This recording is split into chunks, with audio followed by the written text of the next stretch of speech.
शहर के सबसे आलीशान होटल के हॉल में जश्न का माहौल था। चारों तरफ रंग बिरंगी रोशनियां, महंगा संगीत और मेजों पर सजे 56 भोग थे। शहर के नामी लोग वहां मौजूद थे। मौका था शहर के उभरते बिजनेसमैन आकाश की नई कंपनी की कामयाबी का जश्न। हॉल के बीचों बीच एक बड़ी तस्वीर लगी थी जिस पर सफ़ेद फूलों की माला चढ़ी थी। वह तस्वीर आकाश के पिता विश्वनाथ जी की थी। आकाश अपनी पत्नी पल्लवी के साथ मंच पर खड़ा था और हाथ में जाम लिए मेहमानों को संबोधित कर रहा था। आकाश की आंखों में नकली आंसू थे। दोस्तों, आज मैं जो कुछ भी हूँ अपने स्वर्गीय पिता जी की बदौलत हूँ। उनकी कमी मुझे हर पल खलती है। उन्होंने मरते समय अपनी सारी जायदाद मेरे नाम कर दी थी ताकि मैं उनके सपनों को पूरा कर सकूं। काश आज वो अपनी आंखों से मेरी यह तरक्की देख पाते। मेहमान तालियां बजा रहे थे। पल्लवी ने धीरे से आकाश के कान में कहा, बहुत अच्छी एक्टिंग की। अब जल्दी से केक काटते हैं। लेकिन इसी चकाचौंध से दूर आकाश के आलीशान बंगले के पीछे बने एक पुराने टूटे फूटे स्टोर रूम में हकीकत सिसक रही थी। वहाँ विश्वनाथ जी एक टूटी हुई खाट पर पड़े थे। उनके शरीर पर केवल एक फटा हुआ कुर्ता था। उनके हाथ पैर रस्सी से नहीं बल्कि बेबसी से बंधे थे। आकाश ने सबको बताया था कि पिताजी की मौत तीर्थ यात्रा के दौरान हुई थी, लेकिन असल में उसने उन्हें इस अंधेरे कमरे में कैद कर रखा था। विश्वनाथ जी कभी शहर के एक ईमानदार बैंक ऑफिसर हुआ करते थे। उन्होंने अपनी पाई जोड़कर आकाश को विदेश में पढ़ाया, उसे बिजनेस सेट करके दिखाया और बदले में आकाश ने धोखे से उनके अंगूठे के निशान वसीयत पर लिए और उन्हें दुनिया की नज़रों में मृत घोषित कर दिया। कमरे का दरवाज़ा खुला। नौकर एक बासी रोटी और पानी का गिलास लेकर आया। विश्वनाथ जी ने कांपती आवाज़ में कहा, बेटा, आज मेरा जन्मदिन है। क्या आकाश ने कुछ याद किया? नौकर ने नज़रें झुका ली। साहब तो होटल में पार्टी कर रहे हैं। उन्होंने कहा है कि चुप रहना, वरना कल से यह रोटी भी नहीं मिलेगी। विश्वनाथ जी की आंखों में आग जल उठी। आज उनके सब्र का बांध टूट गया। जिस बेटे के लिए उन्होंने अपनी पूरी जवानी गला दी, वह आज उनकी मौत का जश्न मना रहा था। उन्होंने अपनी पूरी हिम्मत जुटाई और खिड़की का जंग लगा हुआ सरिया हिलाना शुरू किया। सीलन की वजह से दीवार कमज़ोर थी और कुछ ही देर में वह बाहर निकल आए। उधर होटल में आकाश जैसे ही केक काटने के लिए हाथ आगे बढ़ाया, हॉल का भारी दरवाज़ा धड़ाम से खुला। संगीत अचानक रुक गया। वहाँ एक वृद्ध व्यक्ति खड़ा था। चेहरा हड्डियों का ढांचा बन चुका था। कपड़े चिथड़े थे और पैरों में चप्पल तक नहीं थी। आकाश का चेहरा पीला पड़ गया। वह हकलाते हुए बोला, यह कौन है? गार्ड्स, इसे बाहर निकालो। यह कोई पागल भिखारी है। विश्वनाथ जी दहाड़े। भिखारी? आकाश अपनी आँखों की पट्टी उतार और देख, मैं वही बाप हूँ जिसकी तस्वीर पर तूने अभी हार चढ़ाया है। मैं वही बाप हूँ जिसकी मौत का झूठा सर्टिफिकेट दिखाकर तूने करोड़ों का इंश्योरेंस और जायदाद हड़प ली। मेहमान सन्न रह गए। विश्वनाथ जी ने अपनी फटी हुई कमीज ऊपर की। उनकी पीठ पर जलने के निशान थे। देखो सज्जनों, यह निशान गवाही दे रहे हैं कि मेरी बहू पल्लवी ने मुझे गरम चिमटे से दागा था ताकि मैं चिल्ला ना सकूं। आज इसने मेरा श्राद्ध भी कर दिया और अपनी कामयाबी का जश्न भी मना लिया। भीड़ का गुस्सा फूट पड़ा। जो लोग अभी आकाश की तारीफ कर रहे थे वे उसे धिक्कारने लगे। एक पुराने पारिवारिक मित्र मिस्टर मेहता आगे आए और उन्होंने आकाश को एक जोरदार तमाचा जड़ा। पुलिस वहां पहुंची। विश्वनाथ जी ने कांपते हाथों से अपनी तस्वीर से वह फूलों की माला उतारी और आकाश के गले में डाल दी। उन्होंने कहा, आकाश, तूने मेरा श्राद्ध नहीं किया, तूने अपनी इंसानियत का गला घोटा है। अब जेल की कोठरी में अपनी कामयाबी का जश्न मनाना। पुलिस आकाश और पल्लवी को घसीटते हुए ले गई। विश्वनाथ जी अकेले उस हॉल में खड़े थे। उनकी आंखों में आंसू थे, लेकिन सिर गर्व से ऊंचा था। पुलिस की गाड़ी की सायरन की आवाज़ धीरे धीरे दूर हो गई, लेकिन उस हॉल में सन्नाटा अभी भी पसरा था। विश्वनाथ जी वहीं फर्श पर बैठ गए। उनकी आंखों के सामने वह आलीशान घर, वह जायदाद और वह सारा पैसा घूम रहा था जिसके लिए उनके अपने खून ने उन्हें लाश बना दिया था। आकाश और पल्लवी ने जेल जाते ही अपने महंगे वकीलों को फ़ोन घुमाया। आकाश ने जेल की सलाखों के पीछे से भी हार नहीं मानी थी। उसने अदालत में यह साबित करने की कोशिश की कि विश्वनाथ जी की याददाश्त जा चुकी है और वे सिजोफ्रेनिया के शिकार हैं। उसने दलील दी, जज साहब, मेरे पिता खुद को चोट पहुंचाते थे, इसलिए उन्हें कमरे में सुरक्षित रखा गया था। मैंने कोई धोखाधड़ी नहीं की। लेकिन इस बार विश्वनाथ जी अकेले नहीं थे। उस रात पार्टी में मौजूद मिस्टर मेहता और शहर के कई नामी लोग उनके गवाह बने। अस्पताल की मेडिकल रिपोर्ट ने चीख चीख कर बताया कि उनकी पीठ पर जलने के निशान इलाज नहीं बल्कि क्रूरता थे।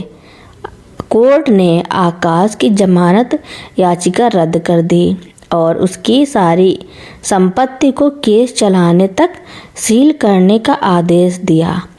विश्वनाथ जी वापस उसी बंगले में आए, वही बंगला जिसे उन्होंने अपनी मेहनत के पसीने से सींचा था। लेकिन अब उस घर की दीवारों से पल्लवी के ताने और आकाश की नफरत की गूंज सुनाई देती थी। घर का कोना कोना उन्हें उस अंधेरे स्टोर रूम की याद दिलाता था। एक दिन विश्वनाथ जी को आकाश का जेल से लिखा एक पत्र मिला। पत्र में कोई पछतावा नहीं था, बल्कि फिर से चालाकी थी। पिताजी, मुझे माफ़ कर दीजिए, मैं बहक गया था। पल्लवी ने मुझे उकसाया था। आप केस वापस ले लीजिए, मैं आपकी बहुत सेवा करूँगा। बाहर लोग हमारी थू-थू कर रहे हैं, कम से कम परिवार की इज्जत तो बचाइए। विश्वनाथ जी ने वह पत्र पढ़ा और उनकी आंखों में चमक आ गई। उन्होंने समझ लिया कि सांप अपनी केचुल बदल सकता है, जहर नहीं। विश्वनाथ जी ने फैसला किया कि वे अब इस घर में अकेले नहीं रहेंगे। उन्होंने अपनी सारी वसीयत फिर से लिखी। उन्होंने आकाश को अपनी जायदाद से बेदखल कर दिया। उन्होंने अपने उस आलीशान बंगले को एक एडल्ट कम्युनिटी सेंटर बदल दिया, जिसका नाम रखा गया आसरा। उन्होंने वहां उन बुजुर्गों को पनाह दी जिन्हें उनके बच्चों ने छोड़ दिया था या जो अकेले थे। वह स्टोर रूम जहां उन्हें कैद किया गया था, उसे उन्होंने एक लाइब्रेरी बना दिया। उन्होंने कहा, जिस जगह ने मेरी आवाज़ छीनने की कोशिश की वहीं से अब ज्ञान की आवाज़ निकलेगी। सजा सुनाए जाने के दिन विश्वनाथ जी जेल में आकाश से मिलने गए। आकाश को लगा कि शायद उसके पिता का दिल पसीज गया है। आकाश ने गिड़गिड़ाते हुए कहा, पिताजी, आपने घर को आश्रम बना दिया, मेरी जायदाद का क्या होगा? मैं बाहर आकर कहाँ रहूँगा? विश्वनाथ जी ने शांति से कहा, आकाश, उस दिन तुमने मेरा श्राद्ध किया था। आज मैंने तुम्हारे लालच का अंतिम संस्कार कर दिया है। तुम जिस जायदाद की बात कर रहे हो वह मेरी थी और मैंने उसे उन लोगों को दे दिया जिन्हें अपनों ने ठुकराया है। तुमने मुझे लाश समझा था, लेकिन तुमने भूल कर दी।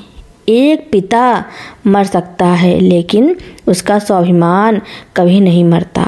आकाश और पल्लवी को 10 साल की कड़ी सजा हुई। आज विश्वनाथ जी आसरा के बगीचे में बच्चों और बुजुर्गों के साथ हंसते हुए दिखते हैं। उनके पैर की जंजीरें तो उसी दिन टूट गई थी, लेकिन मन की जंजीरें तब टूटी जब उन्होंने अपने बेटे के मोह का त्याग कर दिया। उन्होंने साबित कर दिया कि न्याय में देरी हो सकती है, लेकिन जब सत्य खड़ा होता है तो बड़े बड़े सिंहासन डोल जाते हैं। विश्वनाथ जी ने आसरा के माध्यम से सैकड़ों बुजुर्गों को नया जीवन दिया, लेकिन वक्त का पहिया कभी नहीं रुकता। इस कहानी का अंतिम अध्याय उस समय शुरू हुआ जब आकाश और पल्लवी की सजा के 5 साल बीत चुके थे। जेल की काल कोठरी ने आकाश का सारा घमंड चूर चूर कर दिया था। पल्लवी, जो कभी ऐशो आराम की दीवानी थी, जेल की मशक्कत झेल नहीं पाई और उसने जेल के अंदर ही आकाश से तलाक ले लिया। उसने अपने पिता के रसूख का इस्तेमाल कर अपनी सजा कम करवाई और विदेश भाग गई। आकाश अब बिल्कुल अकेला था।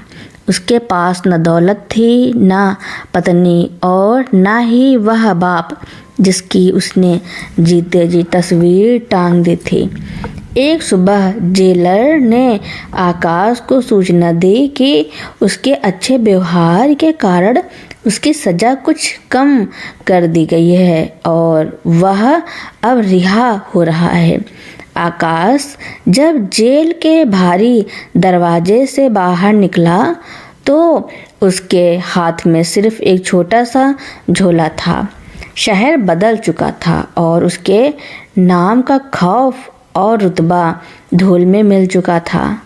आकाश लंगड़ाते हुए अपने उसी पुराने बंगले की ओर बढ़ा। जब वह वहां पहुंचा तो उसकी आंखें फटी रह गईं। वह घर अब किसी महल से कम नहीं लग रहा था, लेकिन वहां कोई गार्ड नहीं था। मुख्य द्वार पर बड़े बड़े अक्षरों में लिखा था, आसरा, यहाँ केवल प्रेम का वास है। अंदर से भजन और खिलखिलाते बच्चों की आवाज़ें आ रही थी। आकाश हिम्मत हार चुका था। उसे जोर की भूख लगी थी। वह उसी गेट के बाहर बैठ गया जहाँ कभी उसकी महंगी गाड़ियाँ खड़ी होती थी। तभी एक गाड़ी वहाँ आकर रुकी।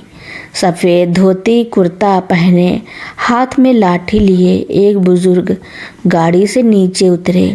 वे विश्वनाथ जी थे। उनके चेहरे पर अब कोई झुर्री नहीं, बल्कि एक दिव्य शांति थी। आकाश ने हिम्मत जुटाकर उनके पैर पकड़ लिए। वह फूट फूट कर रोने लगा।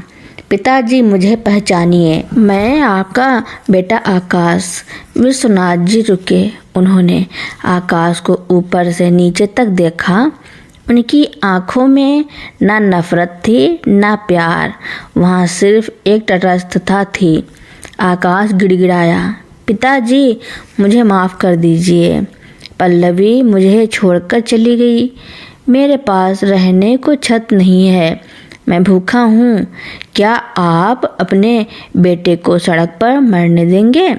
विश्वनाथ जी ने गहरी सांस ली और कहा, आकाश, मेरा बेटा उसी दिन मर गया था जिस दिन उसने मेरी तस्वीर पर हार चढ़ाया था। मैं उस बेटे को नहीं जानता। आकाश की रुलाई बंद हो गई। उसे लगा कि उसके पिता उसे धक्के मारकर निकाल देंगे, लेकिन तभी विश्वनाथ जी ने आगे कहा, लेकिन आसरा का दरवाज़ा किसी के लिए बंद नहीं होता। यहाँ कई ऐसे बुजुर्ग हैं जिन्हें उनके बेटों ने ठुकराया है। अगर तुम सच में भूखे हो तो अंदर आओ। यहाँ के रसोई घर में काम करने वालों की ज़रूरत है। तुम वहाँ बर्तन धो सकते हो, सफाई कर सकते हो। बदले में तुम्हें 2 वक्त की रोटी और सिर छुपाने को छत मिलेगी। पर याद रखना आकाश, यहाँ तुम मालिक के बेटे बनकर नहीं, एक सेवक बनकर रहोगे। आकाश की आंखों से आंसू गिर रहे थे। जिस घर का वह वारिस था, आज उसी घर में उसे बर्तन धोने का काम मिला था, लेकिन उसे समझ आ गया था कि यही उसके पापों का प्रायश्चित है। उसने कांपते हाथों से अपनी लाठी छोड़ी और विश्वनाथ जी के पीछे पीछे आसरा के अंदर चला गया। अगले दिन सुबह शहर के लोगों ने एक अजीब नज़ारा देखा। जिस आकाश ने अपने पिता का जिंदा श्राद्ध किया था, वह आज उसी पिता के बनाए आश्रम में उन बुजुर्गों की थालियां उठा रहा था जिन्हें कभी वह बोझ समझता था। विश्वनाथ जी ऊपर बालकनी से यह सब देख रहे थे।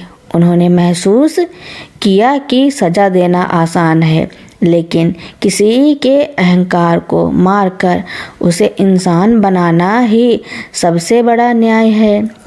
आकाश के लिए प्रायश्चित की राह आसान नहीं थी। आसरा के गलियारों में झाड़ू लगाते हुए उसे हर कदम पर अपनी उन गलतियों की याद आती थी जो उसने अपने पिता के साथ की थी। लेकिन कहानी का एक आखिरी मोड़ अभी बाकी था, जो पल्लवी के कर्मों के हिसाब से जुड़ा था। 3 साल और बीत गए। आकाश अब आसरा का सबसे भरोसेमंद सेवादार बन चुका था। उसने अपनी पहचान पूरी तरह मिटा दी थी। उधर विदेश भाग चुकी पल्लवी का सारा घमंड तब चकनाचूर हो गया जब जिस शख्स के साथ वह पैसा लेकर भागी थी, उसने ही उसे धोखा देकर सड़क पर छोड़ दिया। पल्लवी बदहाल हालत में भारत लौटी।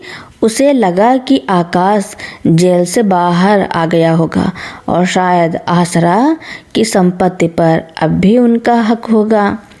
वह एक बार फिर अपने पुराने शिकार वाले अंदाज में आसरा के गेट पर पहुंची। पल्लवी ने जब गेट के अंदर कदम रखा तो उसने देखा कि एक आदमी झुककर फर्श साफ कर रहा है। वह कोई और नहीं, उसका पूर्व पति आकाश था। पल्लवी चीखी, आकाश, यह क्या हालत बना रखी है तुम इस बूढ़े के नौकर बन गए हो। उठो, यह बंगला हमारा है। मैंने वकील से बात की है, वसीयत को चुनौती दी जा सकती है। हम फिर से राजा की तरह जिएंगे। आकाश धीरे से खड़ा हुआ। उसकी आंखों में अब वो पुराना लालच नहीं था। उसने शांति से कहा, पल्लवी, तुम यहाँ से चली जाओ। यहाँ अब कोई राजा नहीं रहता, यहाँ सिर्फ इंसान रहते हैं। और वसीयत की चिंता मत करो, यह बंगला अब ट्रस्ट का है। पल्लवी पागल हो उठी। वह चिल्लाती हुई सीधे विश्वनाथ जी के कमरे की ओर भागी। बुढ़े, तूने मेरे पति को गुलाम बना लिया। मैं पुलिस बुलाऊंगी, मैं तुझे बर्बाद कर दूंगी। जैसे ही वह कमरे में घुसी, उसने देखा कि विश्वनाथ जी व्हील चेयर पर बैठे खिड़की से बाहर देख रहे थे। वे अब बहुत कमज़ोर हो चुके थे। पल्लवी ने उनका गला पकड़ने के लिए हाथ बढ़ाया ही था कि पीछे से आसरा के 10-12 बुजुर्ग वहां आ गए। उन बुजुर्गों की आंखों में वो ममता नहीं बल्कि एक रक्षक का गुस्सा था। एक बुजुर्ग महिला जिन्होंने पल्लवी ने कभी बोझ कहा था आगे आई और पल्लवी का हाथ झटक दिया। उन्होंने कहा, बहू, इस घर की मालकिन बनने का सपना छोड़ दे। तूने जिस बाप को मरा हुआ समझकर जश्न मनाया था, आज उस बाप ने हम जैसे सैकड़ों अनाथ बुजुर्गों को अपना परिवार बना लिया है। अगर तूने एक कदम भी आगे बढ़ाया तो हम सब मिलकर गवाही देंगे कि तूने जेल से भागने और धोखाधड़ी करने की कोशिश की है। पल्लवी ने देखा कि अब ना तो आकाश उसके साथ था, न कानून और ना ही समाज। वह डर के मारे पीछे हटने लगी। तभी पुलिस वहां पहुंची। आकाश ने ही चुपचाप पुलिस को फ़ोन कर दिया था, क्योंकि पल्लवी एक भगोड़ी अपराधी थी जिसने पेपर्स के साथ छेड़छाड़ की थी। पल्लवी को पुलिस घसीटते हुए ले गई। जाते जाते उसकी नज़र आकाश पर पड़ी, जो फिर से अपनी बाल्टी और पोछा उठाकर फर्श साफ करने लगा था। कुछ महीनों बाद विश्वनाथ जी की तबीयत बहुत बिगड़ गई। अपनी आखिरी सांसों के वक्त उन्होंने आकाश को पास बुलाया। विश्वनाथ जी ने कांपते हाथों से आकाश का हाथ पकड़ा और कहा, बेटा, आज मैं शांति से मर सकता हूँ। मैंने तुझे तेरी जायदाद तो नहीं दी, लेकिन तुझे एक इंसान बना दिया। आसरा का ख्याल रखना। यहाँ रहने वाला हर बुजुर्ग तेरा पिता है और हर बच्चा तेरा भविष्य। विश्वनाथ जी ने सदा के लिए आंखें मूंद ली। शहर के लोगों ने उस दिन एक अनोखा नज़ारा देखा। विश्वनाथ जी की अंतिम यात्रा में हजारों लोग थे, लेकिन सबसे आगे उनका बेटा आकाश था, जिसने इस बार कोई दिखावे का श्राद्ध नहीं किया, बल्कि अपने पिता के सिद्धांतों को जीवन भर निभाने का संकल्प लिया। आकाश अब आसरा का मालिक नहीं, उसका सबसे बड़ा रक्षक था। उसने अपनी पूरी जिंदगी उन बुजुर्गों की सेवा में लगा दी, ताकि फिर कभी किसी बाप को जीते जी अपनी तस्वीर पर हार ना देखना पड़े। तो दोस्तों, मेरी कहानी सुनने के लिए आपका बहुत बहुत धन्यवाद। ऐसी ही कहानियाँ सुनने के लिए मेरे चैनल को लाइक, कमेंट, शेयर, सब्सक्राइब एवं बेल आइकन का बटन दबाना ना भूलना, ताकि मेरी नई नई कहानियाँ आप तक पहले ही पहुँचती रहें।